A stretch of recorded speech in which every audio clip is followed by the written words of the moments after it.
Ladies and gentlemen, just when you think you know the answers, we change the questions. Welcome to an impromptu Dynamite AEW post show. We are the Cheap Heat champions, and we're just going to get directly into the card this evening. The evening started off with Claudio Castagnoli versus Hangman Adam Page. It was a pretty classic matchup between these two powerhouses of guy that kind of leads, or he's in between leading a faction, and the Hanger, who is obviously the end boss of AEW. And the end of this match resulted in kind of like a promo battle between. Was that this match, Samoa Joe? No. That was the one That came after a this little one. later. Yeah. Yeah, that came a little later. Well, I mean, it gave it some It did all. exposition, but hey, man, guys, it was a great match. Rollins, what do you think, dude? It felt like a pay-per-view quality match. I even said it in the chat. I'm like, how are we getting this match on free television? Like, you had them like countering each other's finishers at one point, kicking out of neutralizers, and you had the part sequence where Hangman was going for the Deadeye, and Claudio was like, no, you're not doing that. And I'm just like, how are these two just so good at wrestling? I do not get it. What are they, from another planet? Yeah.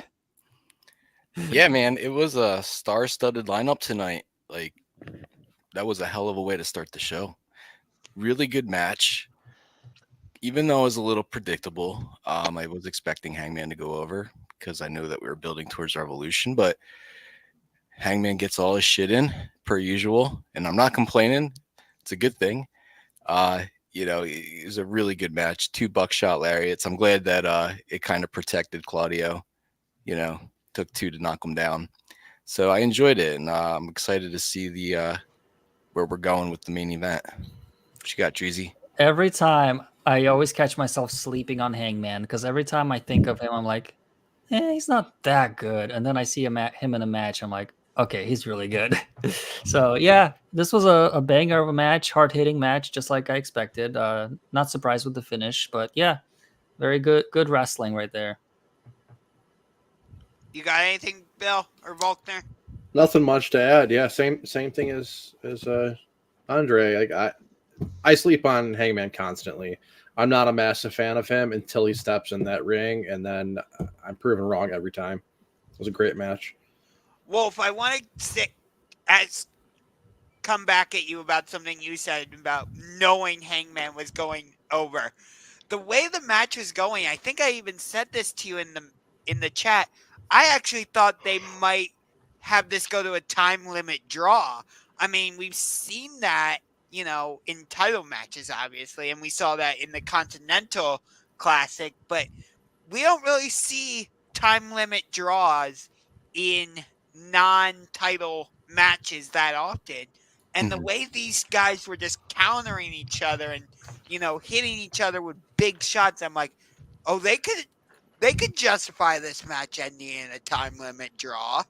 Yeah, but I think that would require them having to revisit another match, and clearly they're gonna do Samoa Joe. We'll get to it later, but Hangman's it's making a run at the world title, so I know what you're saying. I mean, I looked at my watch and I couldn't believe 17 minutes went by already. It was just such a great match.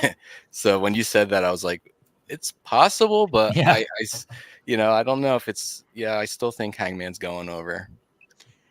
By the way, I'm not saying Hangman winning the match was the wrong decision, but it's like I said, we don't see non-title matches end in draws, and just it felt like it could work for this match. I mean, Claudio was an omnipotent force during the C2, and he continues to be. I mean, since he made his AEW debut, Claudio Castagnoli has proven time and time again that he is a force to be reckoned with within the BCC. As he was the ROH. He held the ROH in that time. Curious to see where they would head with him moving forward. I mean, I can imagine him holding another mid-card belt, not being in the world title frame. It's pretty clear that they're headed, though they're throwing Swerve, Hangman, Hook, obviously, and unfortunately, sorry, Jinder Mahal subordinate. Oh my god, who are we gonna go full Tony Khan tonight? And start calling people out on Twitter or on our Discord page. I don't Yeah, know about Or that. other Discord pages. other Discord. We could get weird with it. It's fine. I like to make light of things that could be more serious. Let's move on. We had Orange Cassidy after this. Yes. Yep. Yeah. The big 8-man tag. So I do want to make a point that these 8 person, 8 individual matches were relevant to things that have happened in the AEW universe. So people that are watching these matches are obviously, some of them are waiting for story. You're not going to get story out of this. This was a tribunal. This is like going to the Coliseum as a Roman and watching like them reenact war stories. This was to commemorate someone in the AEW roster who has passed Brody Lee. So obviously we saw, Preston Vance go over here, and it was fantastic. I believe it should have been happened. It should have happened. R.I.P. Brody Lee. Everything that you contributed to the organization while you were here was absolutely fantastic, especially at Daly's Place. Rollins, what did you think of this match, man? I thought it was good.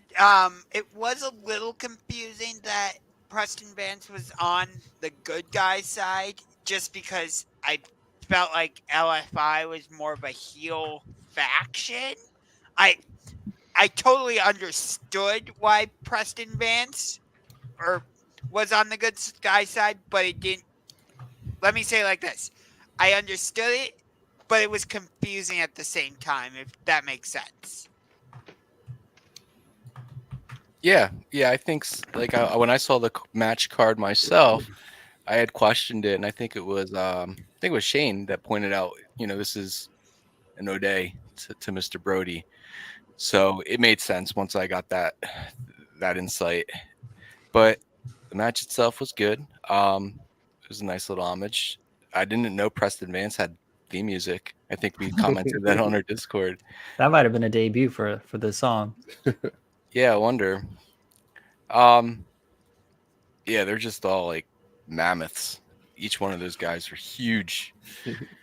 AEW, where the big boys play. Look at the Meaty man adjective. slapping meat. Yeah. Don't really have much else to say. I mean, it was kind of thrown together. It's nice to see, always nice to see Jake Roberts. He's one of my faves. So I was happy to see him out there just doing his slight little jab, slow motion jabs. But Yeah. I didn't know that this was a Brody Lee tribute match. The same with the women's match. So when I did see this on the card, I always make the joke, universe mode strikes again, because for those of you who don't know, when you play 2K universe mode and you let the computer book itself, it just throws a bunch of random teams together. And that's what this looked like to me. But as Wolf said, made a lot more sense on the actual show. I want to see more of Lance Archer, and I don't think we ever will see more of him, but he goes out there, he kills it every time, and then he's gone for 5 months. And then he comes back again, loses to some main eventer, and then he's gone again. I really wish he stuck around for like a month or 2 or 3 and just had a weekly program with somebody, just to like kind of put cement his name in AEW history, because he's been there since before the pandemic, almost since the very beginning. And he hasn't done anything really that is memorable, besides like a moment here or there, but nothing like story wise. Hey, you know who else has a history like that? Let me think. Oh, here he goes. Brian Cage. You thought I was good? Yeah. He was in. I think Lance Archer is much better than Brian Cage, personally. He's know what, got guys? a bit of a weird character for booking, though. It's like problem. But like the fact that the only AEW championship that Brian Cage has held is the FTW championship. I'm sorry, but that is pathetic. Brian Whoa. Cage. That's more than what Lance Archer has held. He has held nothing. If Sleazy's going to listen to this tomorrow, he's going to be banging down your door in the general chat. Let's change the format up a little bit because, you know what, to be honest with you, the card for this evening was more commemorative than it was relevant towards storyline. This evening felt more like a forbidden door than it did like an actual moment in AEW history. They put a lot of work into commemorating a lot of stories. So I see what you're saying. Brian Cage should have been pushed. Maybe that's what we should be talking about here. He really should have been, because like when he goes out and wrestles, he puts on fantastic matches, and I just don't get it. Like, he could be. He's Go ahead. another one of those for me, similar to Adam Page. Like, I'm not a big Hangman fan. I really, truly don't like Brian Cage. But then I watch his match, and it's like, how can you not like the guy?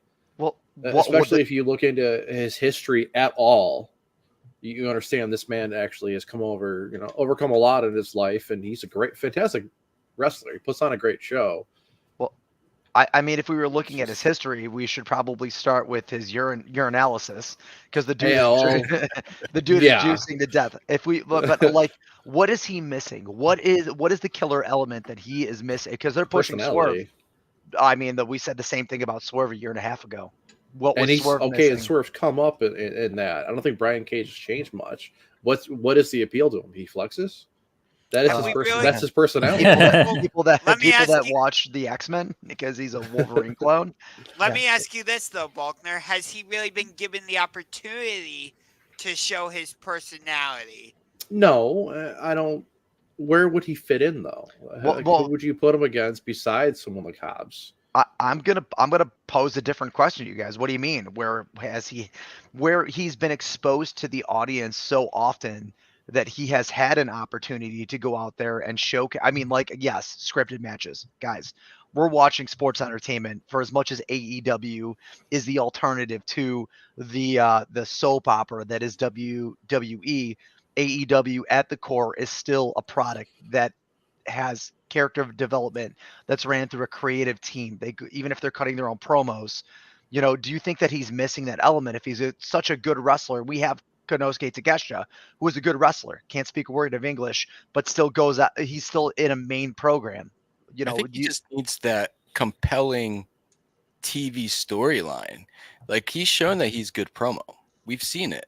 I can't recall, but he recently gave a promo the last 6 months and he nailed it. Like, he's a good promo. He's a talent in the ring. He's a beast in the ring. I mean, he's athletic as hell.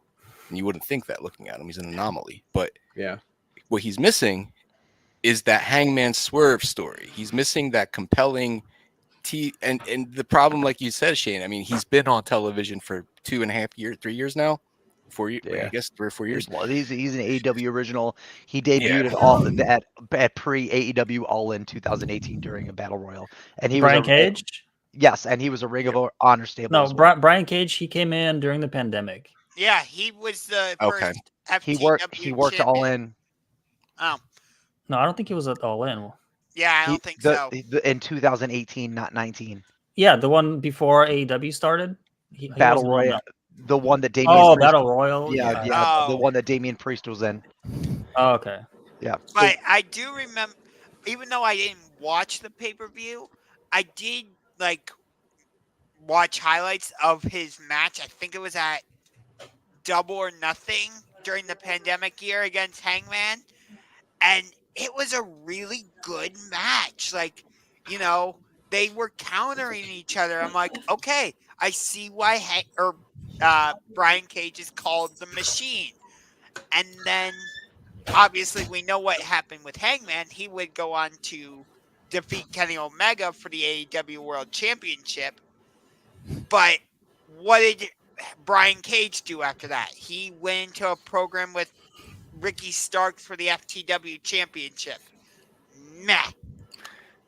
I don't think Brian Cage is missing anything. I just think that there's so many guys on the roster that are just better at everything. I don't know if that's the proper term. And I love Brian Cage. I think he's great.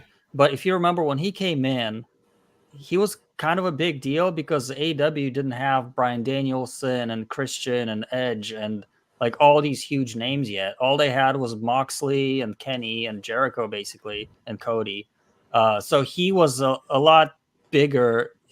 He was like a big fish in a smaller pond, but now AEW is like a huge ocean, so he feels a lot smaller, I think. They had excuse me. They also had Lance Archer, Sammy Guevara, And I think Chris Lance Jericho. Archer kind of goes into that category too, where he was a kind of a big deal too when he came in, but now he's just kind of buried under all the bigger names. I feel like. Yeah, Well, I I mean he's a know Eddie Kingston was also there. I he, get he's Eddie not King. as huh? It seems like a lot of these guys have been relegated to a jobber squad, and Eddie Kingston has been pushed because has been enough direction with the character to get him to the top. Listen, I understand Eddie Kingston being at the top right now. I don't feel like that's a part of this conversation. But the if you fans look at wouldn't allow him to be anywhere but at the top right now. No, But I'm back not on, trying to say Eddie Kingston shouldn't be at the top, but we were talking of about the course, names. yeah, We yeah, were talking about the names at the time when Brian Cage was first came into AEW and some of the big names. And so I you just thought I would mention Eddie Kingston as one yeah. of those big names. you know who was a big name back then? Kip Sabian, the Bastard Oh Pack. man, Yeah, right. I'm Yeah. just saying.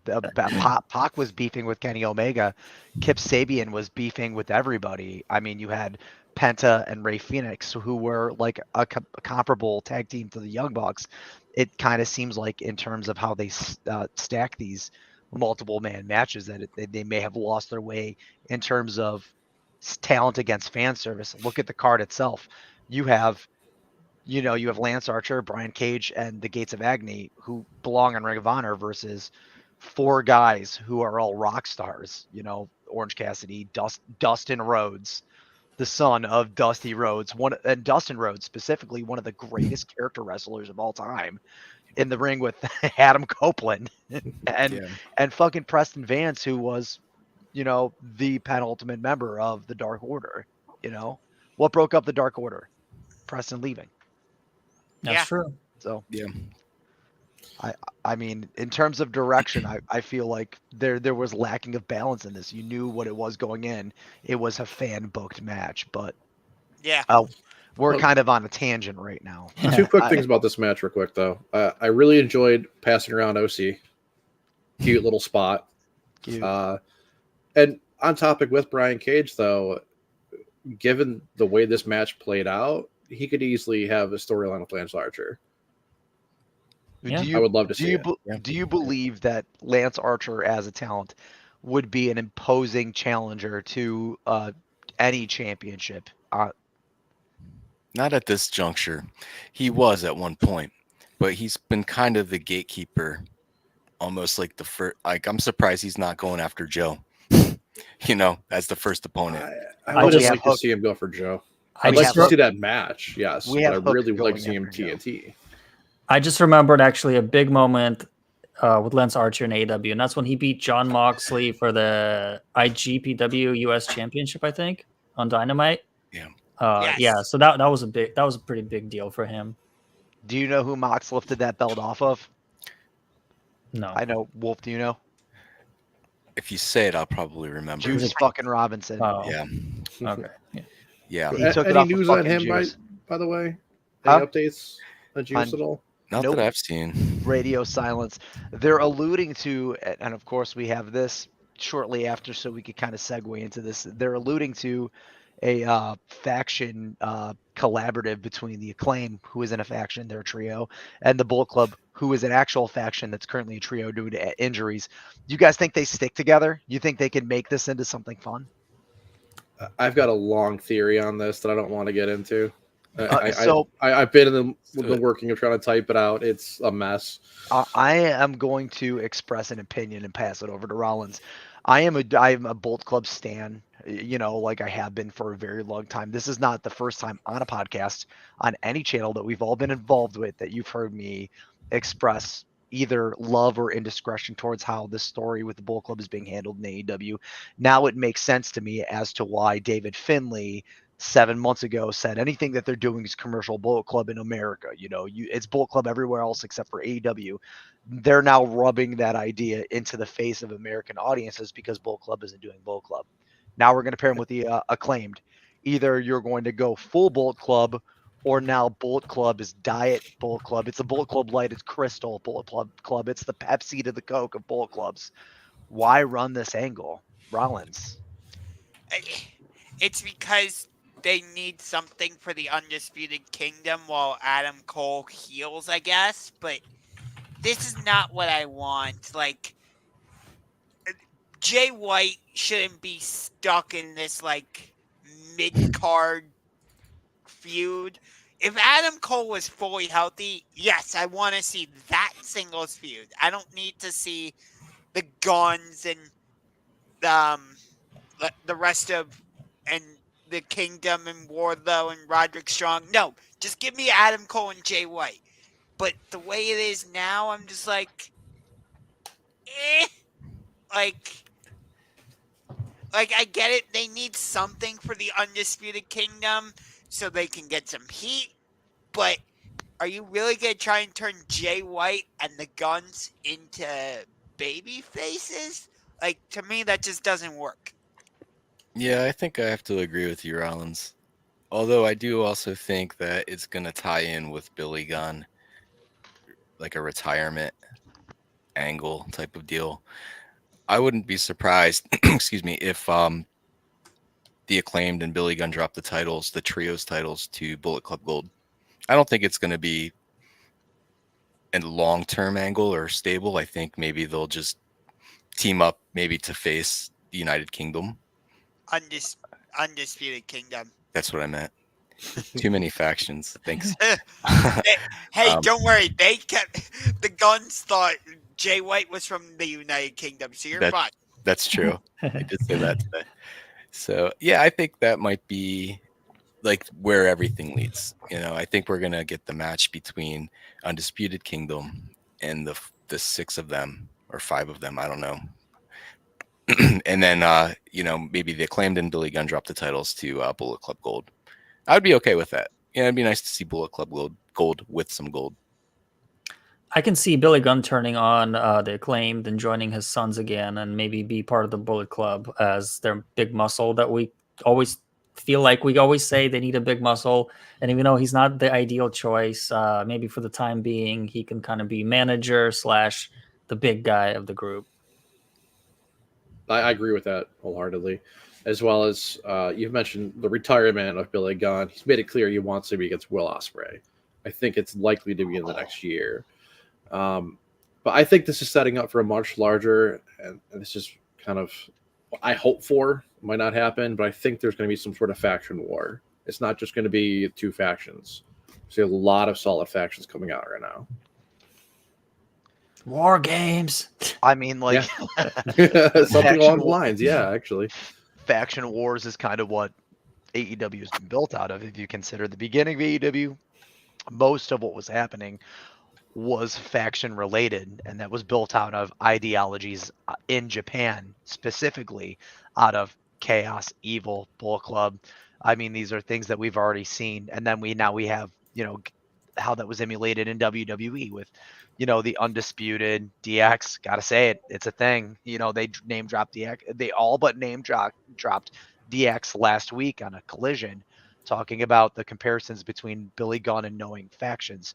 The real question is, and I mean this wholeheartedly, like, so we're talking about Bullet Club and imposing factions. We have members of Chaos that could potentially join AEW, not in stable form, but as individual talents. Now we have Will Ospreay coming over as well from United Kingdom. How does he play into all this? All of these things are connective tissues, right? Because Ospreay just fought Bullet Club in Japan, BCC just fought the Elite. I mean, like, there's connective tissue in all of these factions between all of these promotions. I'm not Charlie Day on It's Always Sunny looking at a board behind me with pieces of yarn connected by. I mean, like, these are things that have happened cross promotionally. Milkshakes of jelly beans. Oh my God, it's already happened in TNA. Look at Austin Ace and look at Clark Connors and the War Dogs dropping at Wrestle Kingdom. There's connective tissue between other promotion. Is there a grand master plan here, or is AEW only focused on what's in front of them? I. That's a Art. lot to take in. I'll say that. the the the big issue with this right now is Adam Cole's injury. Like, I feel like we have a lot of stories that are kind of on hold right now because Adam Cole is out of action. You know, what you got, Shane? I'm going to jump in and pass it to Wolf. Adam Cole's injury hasn't inhibited AEW from telling Adam Cole stories. As a matter of fact, they've used it as a device to propel the four people that are standing next to him. Wolf. Yeah. Adam Cole could sit for another 6 months and still be in the picture frame. He's Does that perfect. mean? Yeah. Does that mean? I mean, he's more of like a Corleone than he is an actual professional man. wrestler. Yeah. He's Professor menacing. X. Yeah, the guy is just sitting there. Yeah. He's getting some serious heel heat too. I was actually really surprised Yeah. tonight. I wasn't expecting that type of response from the live audience. So he's definitely, it's working. Let's just put it that way. And I think he's more relevant now than he was, 3 months ago. So he can continue doing this. I am wondering when he must have really fucked up his foot. It's like, Yeah, he's geez, still in a walking boot. I know. Well, my gosh. he might actually do like the Anthony Bowens, like, oh, I'm walking, Oh, yeah. but no, it's actually Or the okay. Kevin Actually, Nash. Or the Kevin Nash. Oh, yeah, fact that he's that'd in be an funny. Aircast, Kevin Nash. Oh my god, classic. being in the Aircast shows that he is close to healing, though. Yeah. Okay. So it's a good sign that he's in an Aircast rather than a full cast, at least. Gotcha. Yeah, I would hope that. I mean, I was hoping that we would see an Adam Cole match at Revolution, but I'm not gonna think too critically about it. I'm just gonna. It's working right now. It's working. So as far as like, faction warfare crossing into other promotions, I would say possibly. My only opinion against that is we really don't have any cross promotional shows happening in the near future. So if that was to happen, it would be a really slow burn. I'm not saying it's not possible. I'm not saying that they can't do multi-promotional shows before Forbidden Door, but it just seems like the timing right now, AEW is kind of in its own, it's just operating solo, for an unforeseeable future. So I don't know if we're going to see. I know Ospreay's coming in. I'm sure we're going to get a lot of, history taught to us with relating to New Japan, but I just don't know how the factions are going to really pan out. So Yeah, because I have a feeling Osprey is going to be treated like a baby face when he officially comes in, unless he's really good at turning the crowd against him somehow. I'm not sure if he is. He is. But Very. yeah, so he'll probably do that. He'll probably like get cheered when he comes out and then turn the crowd against him, and then I don't know. I don't really know where, like you guys said, I don't really know where the factions are going to go. I hope they go somewhere good though. I love factions personally. Yeah, I like when the factions grow. I always say that I hope one Yeah. of these factions continues to grow and not just max out at 3 or 4 or 5 guys. I want them to go to like 10 or something. I wonder if Bullet Club Gold and Undisputed, whatever, could you possibly see in those two factions? I mean, there's history between Jay White and Adam Cole. Could we possibly see, going back to our previously we're discussing, Bullet Club Gold is doing this thing with The Acclaim. Thank you, the Acclaimed. Could it be a swerve to join the other faction, or Was Adam Cole in Bullet Club in Japan? Sure was. Okay, yeah. I'm actually gonna dissect your statement really quick, Wolf. So the Kingdom had beef with Adam Cole back in 2016 because Adam Cole defected for the Bull Club in Japan. That had an impact on storytelling for Ring of Honor, and Roderick Strong became a facet of that. And then Adam Cole came back to Ring of Honor after a Japan run with Hangman and Adam Page, Kenny Omega, the Young Bucks. That whole entire clique ran through Japan for like a year and a half, and they came back to Ring of Honor. Had a beef with AJ Styles as well, as Styles was transitioning out of Ring of Honor and New Japan into WWE in 2018. And then kind of weird how this happened. Adam Cole got kicked out of the Bullet Club and replaced by Kenny Omega after AJ Styles entered the Royal Rumble. So follow me here. Adam Cole got kicked out from the Bullet Club while AJ signed with WWE, went to WWE, joined NXT, and Marty Scurll took his place as the villain. And then they ran the Villain Club arc when Stephen Amell from Heels was training to be a professional wrestler. So there is stories to be told here because really all of these characters have crossed over into either Bullet Club politics or politics and inter-stories told between promotions. I mean, like the thing about I want to make the argument that, you know, is this a multi promotional story? All of AEW's multi promotional storytelling. So it's a big argument, right? We're constantly plagued by the idea that we have so many WWX and WWE guys. Whether or not it's acknowledged in ring, it's still acknowledged in story. So I apologize. I just gave a Bullet Club history lesson. No, it's I all mean, good. You're if you good. if you remember when Randy Orton and AJ Styles were feuding leading up to WrestleMania, during one of his promos, Randy Orton even did that to AJ Styles. I believe that, if I'm not mistaken, that's a direct reference to Bullet Club, is it not? Yeah, it is. Yep. Yeah. Yeah, Sure is. so It was. so like they have referenced it in WWE. Just to add on to what you were just saying, Shane. New Japan and Sapporo was just announced. We're gonna continue to talk about AEW, but the card is amazing. When Osprey comes in, he's made it clear already he wants to bring more of his current faction into AEW. I Jeff want to Cobb, see Jeff Cobb. Jeff Cobb ain't coming. I said Jeff Yeah. Cobb ain't coming. Andre's like, I want to see Jeff I Cobb. want to see him. I want to do Tamataga's a super free. Tamataga Well, literally. that brings me on to what I asked a few weeks ago in the Discord is what's going to happen with Aussies. Aussie Open. Yeah, it's Kyle Fletcher's Kyle Fletcher. in the middle of his own Mark, thing right now. But Mark Davis worked a dark show with Kyle Fletcher. Recently? Yeah. I saw like a I don't know match- if he was healed or not. I saw like a That's all. fight screen. I don't know what show it's from, but his partner, what was his name? I forgot his name. Mark Davis. Mark it was Davis, like, yeah. It was like within a the past 10 days. Yeah, it was like a 3-on-3 match, and Mark Davis was in it. Mark Davis is healed. They're trying to figure out how to work him back into storytelling. I have a feeling they're going to suck that faction back together when Will Ospreay is officially all elite. When he's back, yes, I think absolutely. But for the time being, is he going to work with Don Callis? Like, Nope. So you think they're Because- all gonna just leave Don Callis, him, Osprey? One of AEW's biggest faults is how they hit the reset button on storylines without a single fuck about all the time they put into developing Well, them. we know TK obviously books kind of day to day. Somebody in creative has a future vision, but it sure isn't that man. Yeah, I mean, I didn't forget that Sammy Guevara was part of the Don Callis family.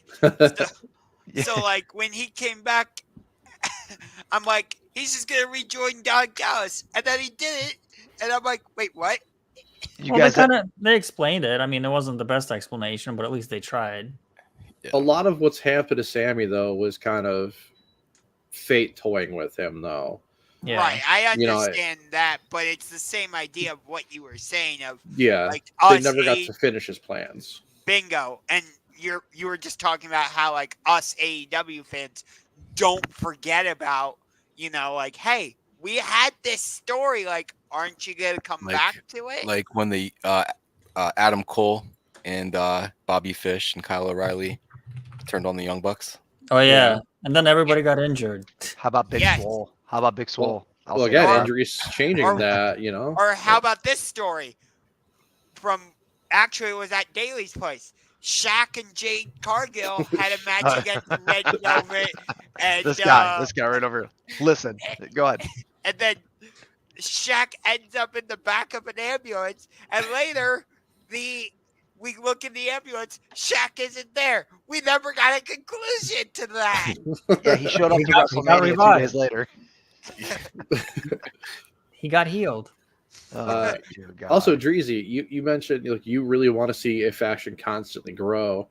I really thought the Don Callis family was going to become that, but they Yeah, just keep because pulling people out of him. he has all those empty faces on the Last Supper Mhm. picture, It's true. and I felt like they would keep adding to it. But from what you guys are saying, they're gonna take half the group away soon. So Well, the majority of his career, he's done factions, Yeah. and I talk about all the time where he the oddities back in WWE, that was him, that was his little brainchild. And then he had those sniper and recon. I don't know what they're.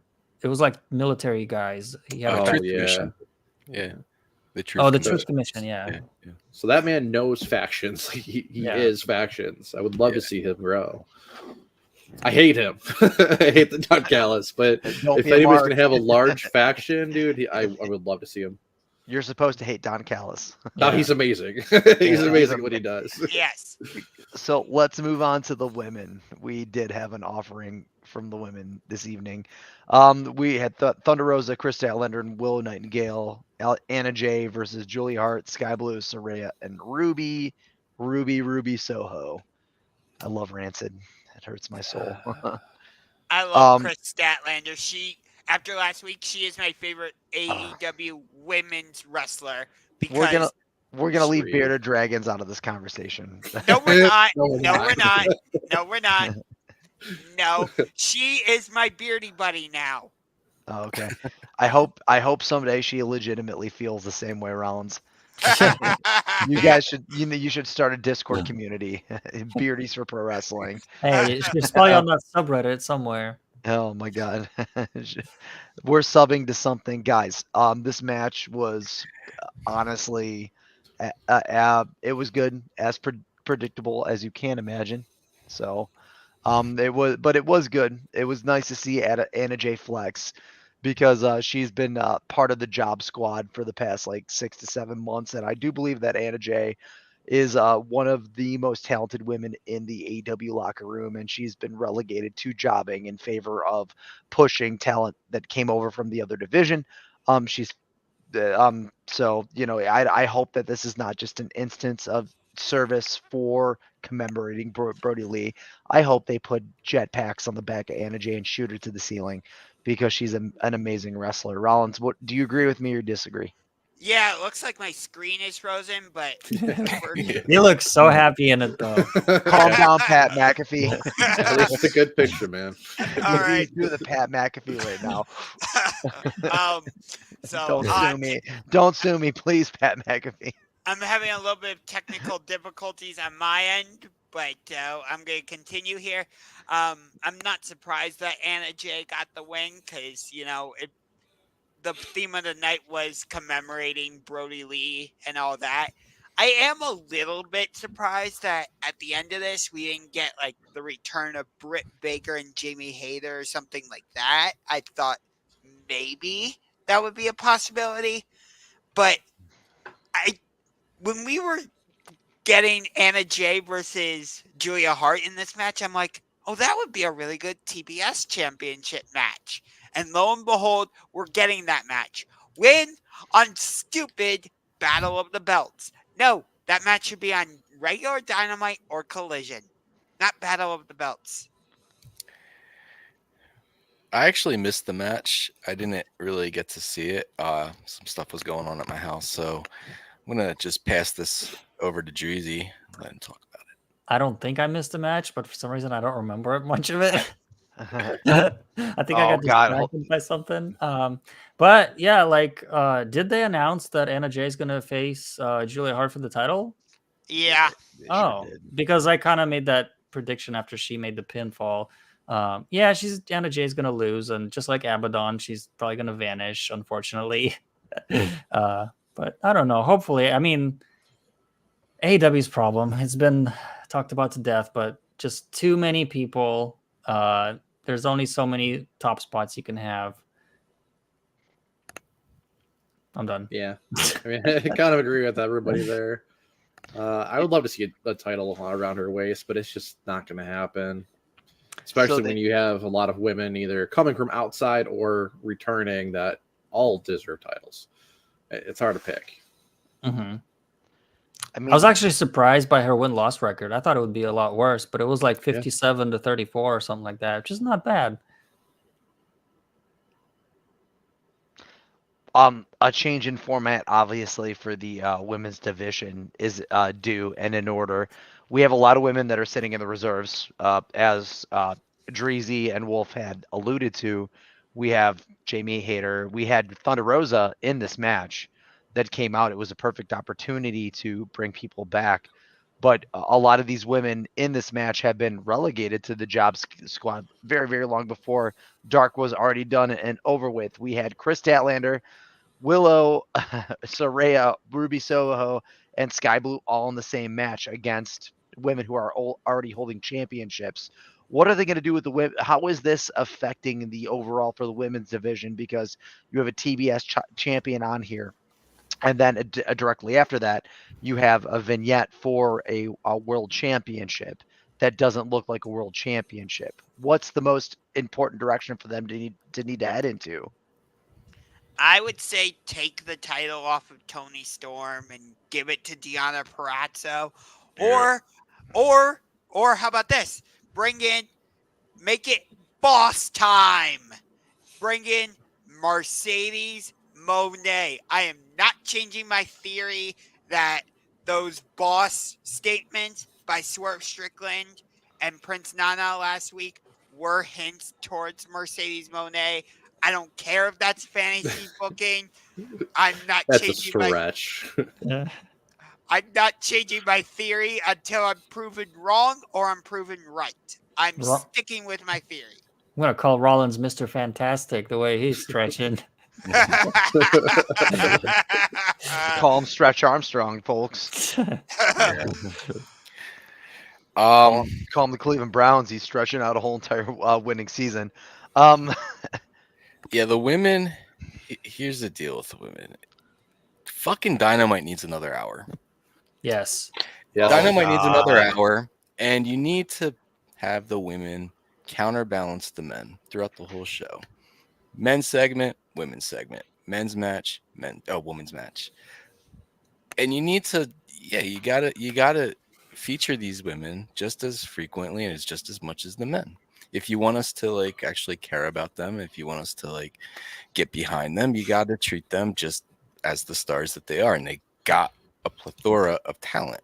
And as Rollins has alluded to, there's, a rumor that more is going to come in. So like, give us that extra hour of Dynamite, because I think that's going to solve a lot of this issue. I would like to see some more mixed tag action, because I feel like a lot of people, they love the men's division and they don't care about the women's, or maybe they are not really aware of it. It would be cool if they kind of cross promoted a little more. I think that could help the women kind of be seen as equal stars to the men. Yeah, that is a better Rollins face right there. That's the face he's gonna make when Mercedes Moné doesn't show up. I mean, she's gonna show up at some point, though. Let's be real. Yeah, in WWE. 100%. Yeah, I'm excited for women's tag titles. Beyond that, I don't know what else they're gonna do. Division's a bit of a mess. I'd like to see an extra hour in Rampage, personally, especially with how good Rampage has been the past few months. It's been incredible. Yeah. Actually, what match they announced today for the next Rampage? They announced one. I forget. It was a really good match. See if I can pull it up. I don't remember. They announced a really, really good match. My Twitter feed is a bunch of AEW hate. Oh God, how offensive! It's just so expected. Calm down, Sean Ross Stapp. Okay, let's see. Well, I'll find out for you off the. Hikaru Shida versus Queen Aminata. Yes, Queen Aminata is back. That one. And then Swerve Strickland versus Matt Sydal, and AEW Continental Crown champion Eddie Kingston defends against Wheeler Yuta. Oh, that's a big match. I mean, for a Rampage especially. For sure. Yeah. That probably will headline Rampage, I would think. Yeah, it's got it. Actually, did you say Yuta versus Kingston? Yes. Yeah. Whose belts are on the line? Kingston's. Kingston's. Yeah, okay. Kingston will clearly go over. Why wouldn't they pull both belts up if they wanted to make That's this what I match? said in the chat. If you're did. a holding champion Yeah. and you're challenging another champion, you should put your own belt on the line too. Oh, Yeah. I mean, that's what Kingston did for the C2. That's what made the Yeah. story relevant. Yeah, if Kingston Yeah. went to him was like, come for my belt, that's a bit different. Fine, just challenge for his. But Yuta going for Kingston, it should be my title for your title. Yeah. I mean, And- that's what Yeah. he should have done for the FTW as well. That would have made that much more convincing. Now our podcast has devolved into the deficiency of AEW storytelling. I Hire think us for you. The Imagine if FTW they just needs more matches. If What's they're up? going to use it, it needs more matches. It needs to be passed around more. It can't just sit on Hook. I like Hook. I know a lot of people don't. I do really like Hook. I want to see that belt passed around a lot. And we know that Hook is just gonna. He might put in a decent showing, but there's no way he's beating Samoa Joe next week. No, but why not use the FT title as the mid card belt? My Just problem pass with it that, around a lot. my problem with the FTW title is that they always make a point that it's not recognized. So if it's not recognized, why would I want it? If it's not a real title, it's just an extra thing I have to carry around the airport. Like if you think about it logically. Yeah. So why would I want that belt? I want a belt that like puts me in the history books. And that's just in sports in general. You want to win the World Cup, you want to win the NBA championship because you want to be in the history books. You don't want like little plastic participation trophies, you know? Yeah. Yeah, I do like that. Out of this Samoa Joe segment, we are on track to get that triple threat match at Revolution, which is a great way to give Swerve Strickland the title without pinning Samoa Joe, because Swerve can pin Hangman, and there you go. What if Swerve wins by count out? A tap out on one end. There are a lot of variables to how that could go. I still think they need to book Hangman a bit heavier to make that a possibility right now. Fair enough. So let Is- me ask you this, because we know what happened at the end of the show with the Young Bucks and all that, and we can get to that in a little bit. But at Revolution, do you think that the AEW World Championship match will be the main event, or will it be Sting's retirement match? It should be Sting, in my opinion. Oh So yeah, why- it's gonna be Sting. It should be Sting. I think it's Uh, going to be the world title match. I feel like that's always the main event. In my humble opinion, I believe that retiring an old Spartan warrior will always be more significant. A guy that's held world championships, across multiple promotions, would be more important than anything they're doing on the whole entire match card. It's also one of Tony Khan's idols growing up. Like he's man. not going to book him poorly. They have to make it. They have to make it relevant. I don't think putting the Young Bucks against him is anything special. If the Young Bucks were the best tag team in their division, which right now they're not, I mean that would look convincing. You would bring someone over from another promotion to make that look more convincing, or you could pair a super group against them. But unfortunately, the Young Bucks, I mean, like that would be insulting to put that against Sting and Darby Allin. Sting specifically, just Sting. So fuck Darby Allin. You know, how are we gonna put over Sting in a way that is the most memorable thing that will ever happen in the legacy of Sting? That's the last match. That's You know. why I would have simply done a singles match. Sting versus Darby Allin. Just have Sting say to Darby, for my retirement match, I want to face you. Have it be Yeah, but mentor versus or teacher versus student, or mentor versus mentee, however you want to spin it. Fuck. I think Rollins, that, I actually agree with you completely. Just do that. Like Yeah. Young Bucks versus Sting and Darby in a tag team match. That's not a retirement match. But don't you Like, think they would do that if Sting could compete in like a 20-minute singles match by himself? I feel like you have to book him in a tag match because he can't do it anymore. It's unfortunate. I don't think he could do a 20-minute for like a main event farewell retirement match, one that ends the show. It has to go at least 20 minutes. And maybe I'm not. Who am I to doubt Sting? I was never a big supporter. I'm sorry. Did I cut you off? No, you're good. I'm sorry. No, But yeah, I was never a big supporter of Darby versus Sting because I feel like in many ways this match would not work. Like you said, Wolf, Sting cannot go for more than 5 minutes. And from what we saw today, he was struggling today, even in a tag match. I don't know what was wrong with him. Maybe he was sick or maybe he took a bump wrong. When you watch Darby matches, he goes 150 miles an hour and he relies a lot on his opponents catching him and keeping up with him. Sting cannot be there catching him and keeping up with him the whole time. So I think it's a clash of styles that simply would not work.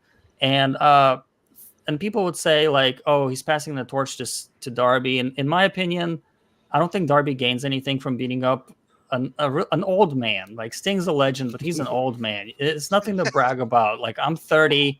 I kicked a 65-year-old's ass. Like that's not an accomplishment in my opinion. So I always thought it was going to be a tag match, but I always said it was going to be against Copeland and Christian, and unfortunately I'm wrong. But can't always be right. But I actually think this Young Bucks match is going to be good. I think after the pay-per-view, we're all going to get together and we're going to talk about how impressed we are with this match. Because the Young Bucks, say what you want, but they're really good at wrestling, and they bump like crazy. They make their opponents look good. They make the Hardys look good. They're like the only team these days that can make the Hardys look good. And I think they'll do the same for Sting. And Darby, he can handle himself. So I think I'm looking forward to this match. I think it'll be good. Has the Bucks worked with Darby? Yep. Yeah. I'm not a Darby fan. I don't remember. I love Darby. When did I have in AEW? reasons for not being a Darby fan. Yeah, I can't remember either. Yeah.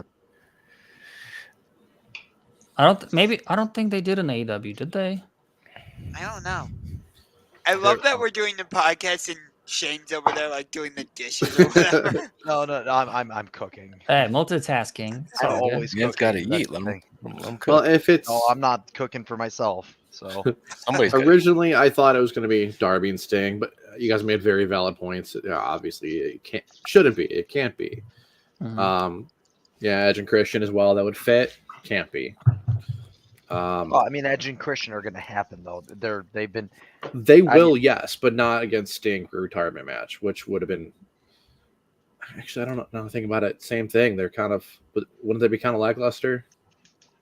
Well, the thing In a is, sense as well? what's the biggest opponent that Sting has never fought, and that's Edge.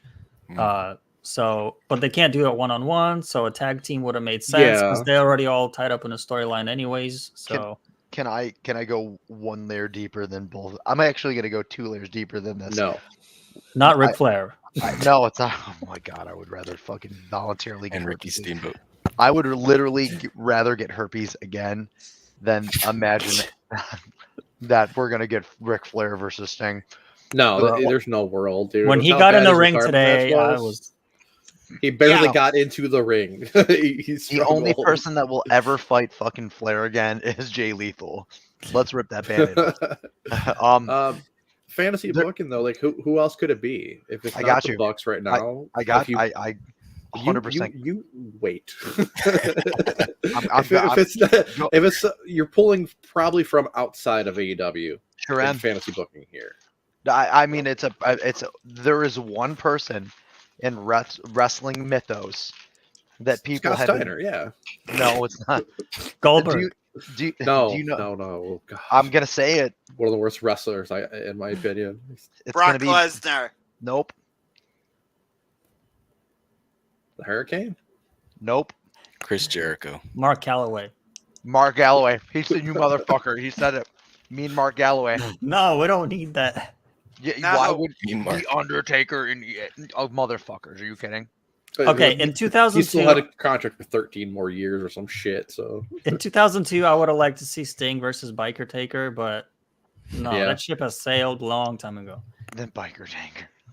I like I Biker just- Taker. I mean, whatever Sting wants, whatever Sting should get for this final match. true. Absolutely. Um, TK is not going to spare any expense. I just don't personally have any good ideas here. I hope he comes out to seek and destroy one last time. so the Undertaker can never wrestle in WWE without permission from WWE. However, Mean Mark Calloway can wrestle wherever he wants to. Same as Mick Foley. Mick Foley just did a spot 3.5 weeks ago, and it was amazing. And he did it, and he did it for GCW and CZN. Look, again, Mick Foley Yeah. just reached out. He wants to help TNA. Let's go. I think he should. That'd be fantastic. Yeah, He wants to help wanna with creative. I also want to see TNA grow. I would You love know, it. Three right. separate, different styles of wrestling. Well, That'd be amazing. I'm gonna put the crown on Wolf for this one. Wolf said, "Hey man, nothing is." We have 2 promotions going neck to neck. Let's get a third one in there. That was a Yeah. Wolf comment. So Absolutely. Yeah, a lot of people overlook ECW and the Monday Night Wars. They always say it was WCW versus No. WWE, but there was always that third brand. ECW played a crucial role in the Monday Night Wars. Yeah. Oh, yeah. Very Yeah. crucial.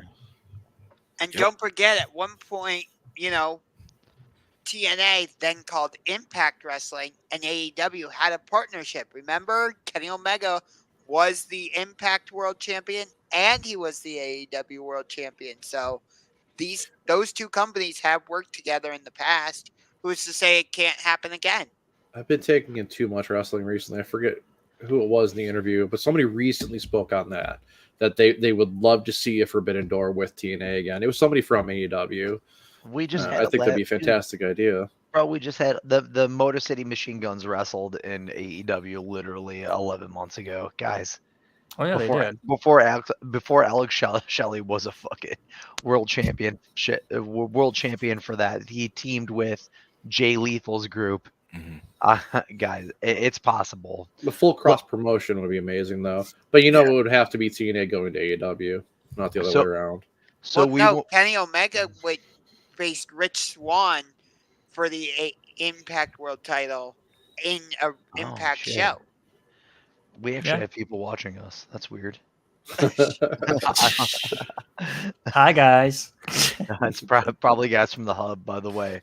Welcome to the party. Yeah. Listen, we skipped from Cheers. Sammy and Ricky Starks to the very end of AEW Dynamite and missed Deonna Purrazzo as well. So where we ended, we're going to land somewhere else. Sammy Guevara and Ricky Starks. I actually was a stark critic of this match because Sammy shone and Ricky looked like a jobber. So, And period. now you see why my fandom for Ricky quickly diminished. So we can make this conversation quick. Ricky looked like a jobber. Sammy's going to go over with Jericho, and they're going to go for the tag belts. Is that the general consensus? Wolf, you Yeah, tell but us. I Yeah. don't think, because Sammy won tonight, I don't think they're going to win it on Battle of the Belts, especially because it's a street fight. What is there going to be, 5 minutes of wrestling, and then they're just going to start hitting each other with fucking street signs or, Guys, by the way, that is Rollins' first fucking on a podcast. I was gonna say, Yeah, Jesus. good. Rollins went full heavy on the fucking. Good job, bud. Wow. You're we're welcome, I think. And it was about Oh my God. absolute Ricky Starks. Wow. Absolute fucking. What is he absolute about, Wolf? Just coasting at this point. Coasting off of Big Bill's I don't know, Coattails. whatever you want Yes. to call them. He is Yeah. riding Big Bill's coattails. I enjoyed tonight's match. I enjoyed Ricky and Sammy. I thought it was pretty good. I know what you're saying. Ricky definitely did look like a jobber, but I thought it was a pretty good match. I didn't think I would want to see Jericho and Sammy versus Ricky and Bill, but I kind of do now. So I don't think I'm with Rollins. I don't think they're gonna win. I think Ricky and Bill are gonna retain, but That's what I said. no, I know. And do you think there will be a rematch? No, because I think there'll be Fucking no, or just no? Just fucking no. It's gonna happen on Collision. Sorry, fucking Rollins. no. It's And I said actually fucking Rollins and not the fucking rematch. no. The fucking match is happening on stupid Battle of the Belts 9 or whatever it is. So yeah, that kind of shows how pointless it is. Even though it's a street fight. But you look at what we had on last week's Dynamite. We got the return of Private Party, which they could be really good tag team That's true. champions. We had the House of Black versus FTR, although it seems like Daniel Garcia is trying to get into FTR or something. I'm a little bit confused about that storyline, but it's got me intrigued at the same time. So you got those two tag teams, or maybe trios, whatever. You still have the Hardys, even though Jeff Hardy should never wrestle again because you can just tell how slow he is. But Ricky and Big Bill don't need the tag team titles. Give the titles to an actual fucking tag team. There's my third time using the word fuck.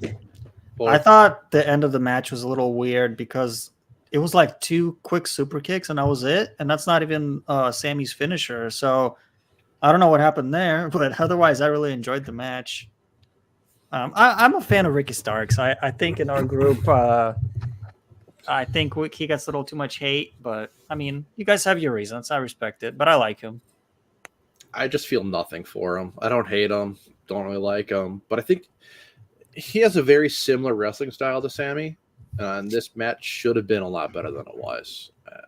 Yeah, something was off about this match. Yeah. I wonder if that's why the finish was kind of weird. But I used to be a super fan of Ricky, like, you know,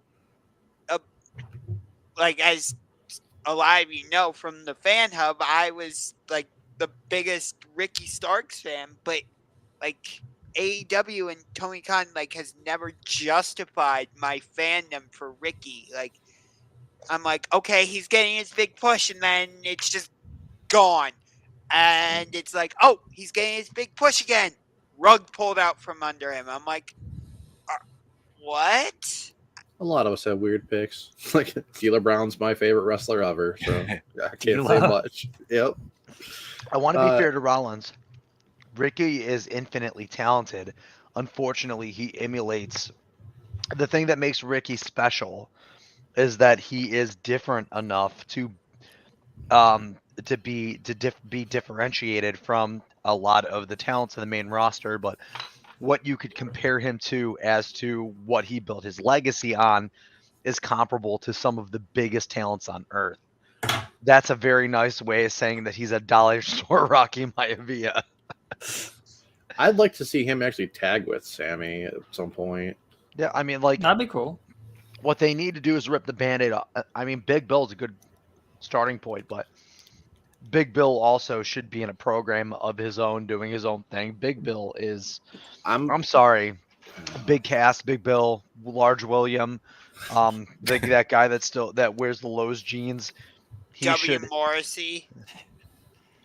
He has the capacity to do things greater than what he's doing right now in this Ricky program. He needs a match with someone like Claudio, as in a singles match. Already happened. I know, but I want to see it again. A singles match, yes, but what is he going to do? He's going to run over him. Claudio's never going to be able to pick him up. What are they actually going to do with Bill when they drop the titles? He's going to get lost again, and that's going to be really unfortunate. He's doing fantastic right now. Yeah. He's amazing on the mic. He's looking great in the ring, and he's just going to get lost. Maybe he can join Bullet Club and be their muscle. They need a muscle. I think he'd fit. Yeah, honestly, I didn't think of that, but that sounds good. They've already kind of run those angles with him, though. Excuse me. The muscle angle, yeah, he's been the muscle like 10 times already. Well, I mean, not even that. I mean, like if you look at 2.5 months ago when they put them together, he let the House of Black walk past them. I mean, that was a thing. So I don't want to hear long-term storytelling because for as much as we hear that in AEW, long-term storytelling also turns into storytelling is over. So, but I'm not trying to go full Eric Bischoff. I'm just making an observational statement. What I would love to see Enzo come back and him and Cass or Bill just do what they did in WWE, but do the R-rated version on AEW, have more freedom. I think that'd be hilarious, and they could really do well in the tag division. You can't teach that. Yeah, I don't know. It's Enzo. I haven't seen a lot of Enzo's matches personally. He's I not know. good. I didn't think he was. I like him well, on hold the on, mic. take a I step kind back. of like his character, but I know I don't know. Rollins, you watched at NXT. Enzo Amore has the potential to be a top star. The real one, unfortunately, is who Enzo Amore actually is, and he's mired in controversy. But uh, no one is allowed to go to Japan on merit. He was able to prove his case enough to go to Japan, work in TNA, and have a string of matches over there. His controversy with MLW is something completely different, but Enzo Yeah, that Amore wasn't could. on him. Yeah, that wasn't on. Yeah, MLW wasn't on him. No, they Enzo, screwed him. So. yes, they sure did. And it sucks because you got to say, hey, they screwed him, but he was still a douchebag on the back end. Yes, yeah, On the Okay. back end, he kind was. of justified it. Yeah, you know. that's true. I do want to switch gears a little bit. Why didn't we get anything with Christian Cage or the TNT Championship on this show at all? The collision's on Saturday. Yeah, Yeah, does I, it. I, Yeah. it seems like he's been more of a collision guy lately, and they probably don't want to double dip with the same wrestlers in 1 week. He Yeah. was on They had it. Dynamite last week, though. Was he? Yeah, Yeah, that's where but the everybody was chanting for Luchasaurus and all that. Oh, that's right. Yeah, you're right. I don't know then. Yeah, but the Yeah. pay per view was on a Sunday too, so Yeah. Rollins, I'm not picking on you. You mean you're not Kelson? Who? that? Okay. Who's that? Sounds like the type of guy to say fuck that guy too. So Yeah. Sounds like a guy who would just let piles of trash overload his cemetery. you know what? If I owned a graveyard, Mm. I would. Talking about Mark Calloway again? No. Yeah. Yeah. No, Okay. no. Okay, never mind. No, we're actually talking about real undertakers because Mark Calloway would clean up a graveyard. Moving back to AEW. Oh, As long as Big Bill doesn't end up like Jake Hager, I think I'm happy with what Yeah. he does. Jake Hager's funny, but Jake Hager's. Yeah. I like career this was a- hat. I love that little gimmick. Hey, that was but funny. Bill's worth more than just a gimmick. Yeah. I can never decide. Is it when he has that thing in his mouth? Is it a lollipop or is it a toothpick? So Lolly. Okay. I think it helps with the sobriety. Oh. Yeah, Okay. makes sense. I should take pages out of his book. The If Lollies you- I take are the opposite. No, the sobriety. You're sucking on the wrong thing. Don't tell that to my wife.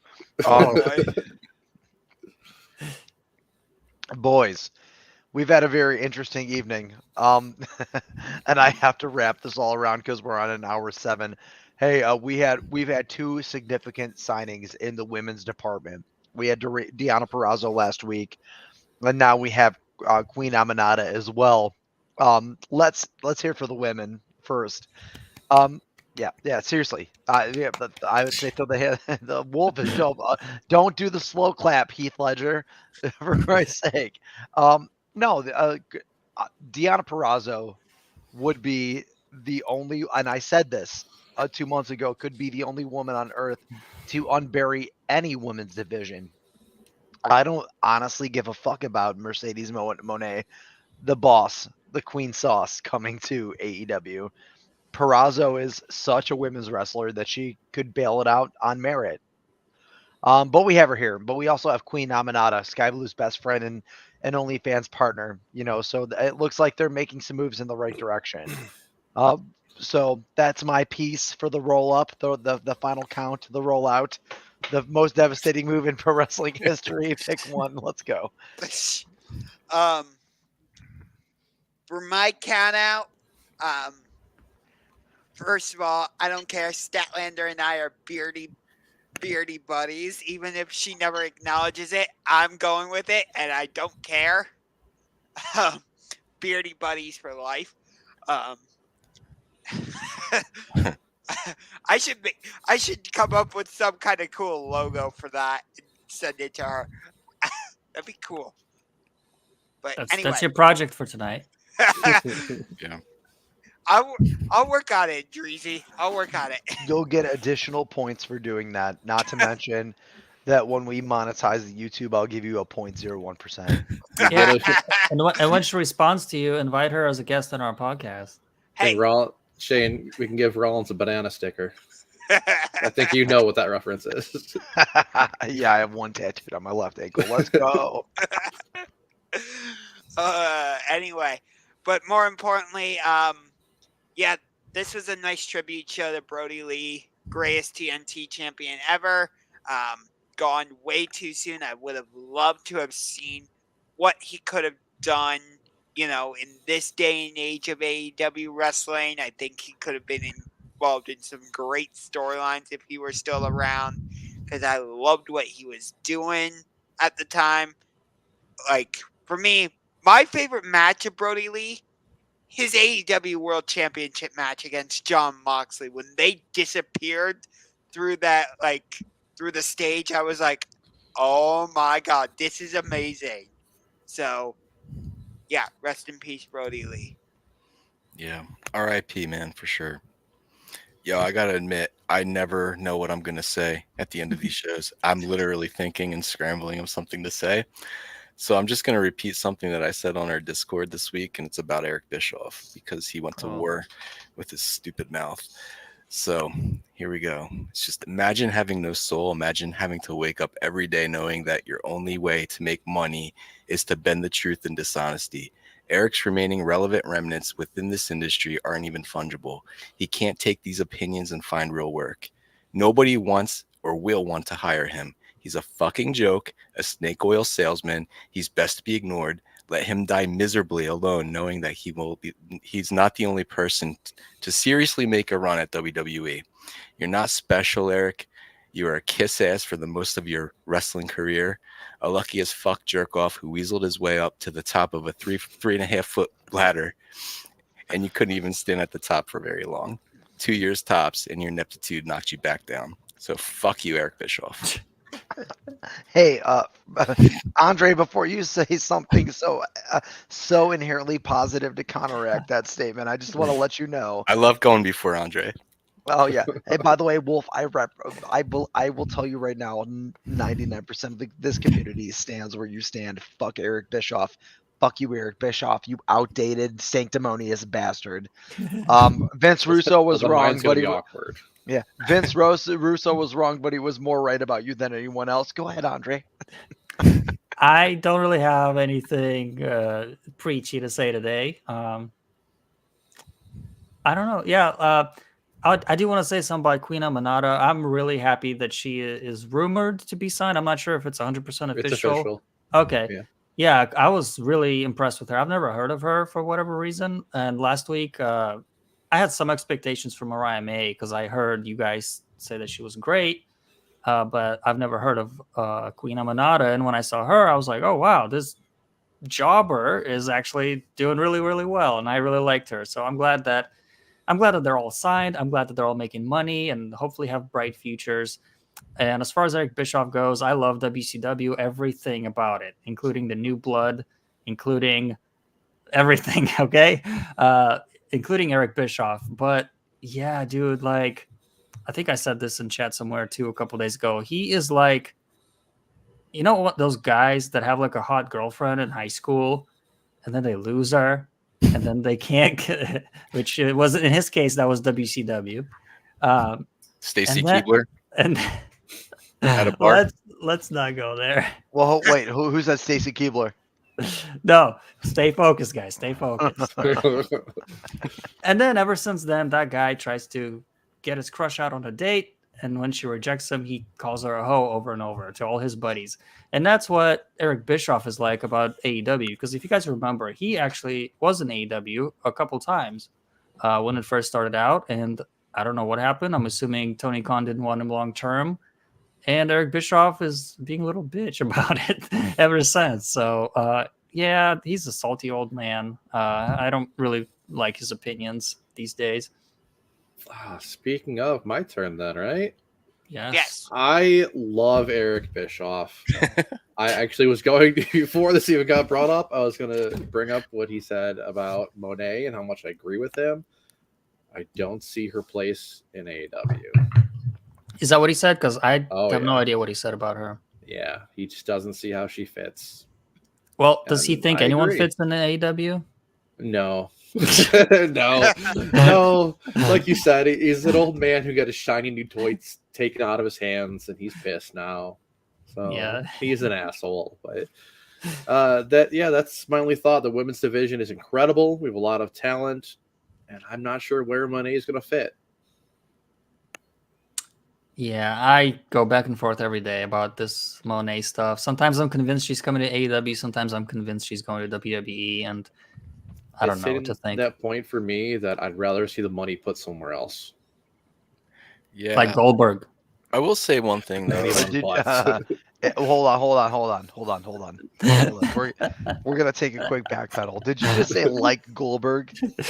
Yeah, he's expensive. I will take Wolf- somebody like Goldberg with Wolf and talent. Rollins, we're really objective about the opinions on this podcast. Hey, I like Goldberg. No shame. I liked Goldberg when he was like younger. Not That's now. true. That's true. He was still So- a shit wrestler. He has Oh, never God, been a here we good go. wrestler. I left a couple videos on the media share about Randy Orton's inner thoughts. And Bret the Hitman Hart's was up there as well.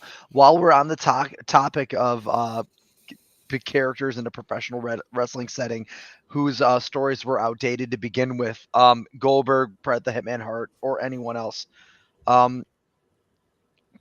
Anyone have anything else to contribute? Ugh. Nothing useful. Yeah. Wolf, please take this off my hands. Hey guys, thank you for joining us this evening. We talk a lot of shit, and we really appreciate anyone that does view us. We did have a viewership this evening. For those still watching, always feel free to communicate with us on the Discord. The links are down below in the bio. I'm not going to ask you to smack the subscribe button because I'm not Mad Pat. R.I.P. your career. And if you guys follow, if not, go watch a game theory, not a wrestling theory. But we are all here to enjoy in the community of objective professional wrestling. And with that, I say, guys, if you have anything else to say, speak now or forever hold your junk. Don't fuck any farm animals. That's Or right. do. Keep your hands to yourself. Okay. We don't have C-Boss to wheel us down and say something offensive after I say goodbye. Goodbye. Have a good night, and everyone be safe. Yes. Goodbye.